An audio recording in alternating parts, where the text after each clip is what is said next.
He was known as the man who never said no. In the quiet countryside village, people spoke his name with comfort, not curiosity. If something broke, Ethan would fix it. If something went missing, Ethan would search.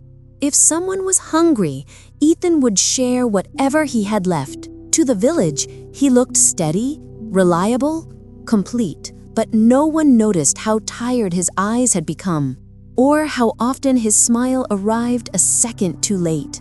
Ethan lived alone in a small house at the edge of the fields. Every morning began the same way. He woke before the sun, washed his face with cold water, and stepped outside to a list of needs that were never his own. A loose fence, a damaged roof, a sick animal, a worried neighbor. His days were full, yet somehow empty. People thanked him with words, sometimes with praise, but never with presence.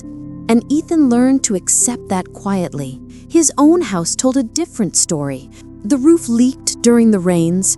Cracks crawled slowly along the walls. The floor stayed dusty because there was never time to clean it properly. Each night, Ethan told himself he would take care of it tomorrow, and each morning, someone else needed him first. Over time, his body grew weaker, but his habit of ignoring it grew stronger. No one saw how often he skipped meals. No one noticed how rarely he rested.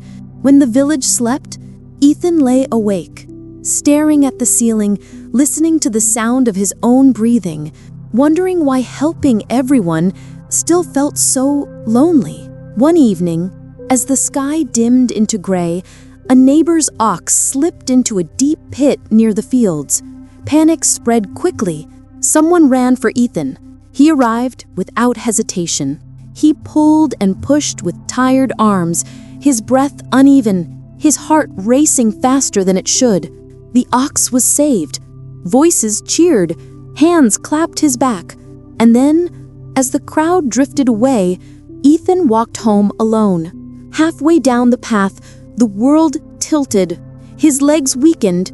The ground rose to meet him. Ethan collapsed beneath the darkening sky, unnoticed. For days, he lay inside his house, barely able to move.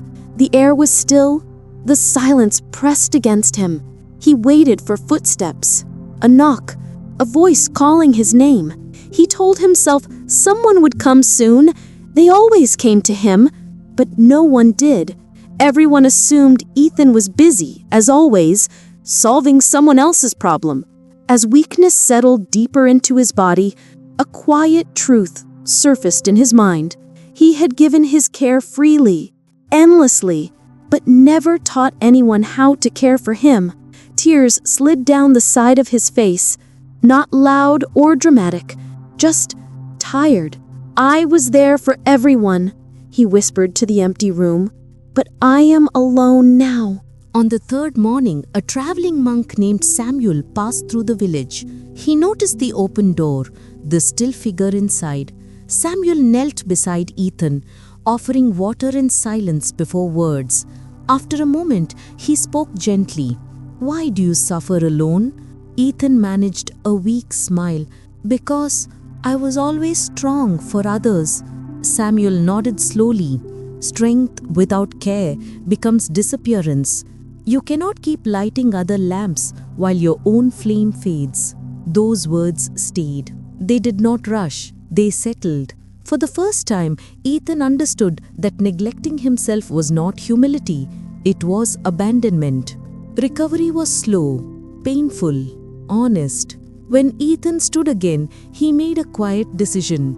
He would no longer disappear inside kindness. He repaired his roof, one careful movement at a time. He cleaned his home. He cooked proper meals. He rested without apology. In the evenings, he sat by the river and watched the sky change color, something he had never allowed himself to do before. People noticed the change. Some whispered, some misunderstood. "He's different now," they said. "He doesn't come running anymore." Ethan only smiled. When asked for help, he answered truthfully. Sometimes yes, sometimes later, sometimes no. and the world did not collapse because of it. Weeks passed. Ethan's posture straightened, his steps grew steadier, his eyes no longer looked hollow, and something else changed too. Others began helping each other instead of waiting for him. The village softened in a new way. One evening, Samuel returned briefly. He saw Ethan sitting peacefully by the water. "You learned," he said. Ethan nodded. "I learned that love does not mean losing yourself." As the sun lowered and the river reflected its fading light, Ethan closed his eyes. For the first time, his kindness came from fullness, not exhaustion, and that quiet balance became his greatest gift.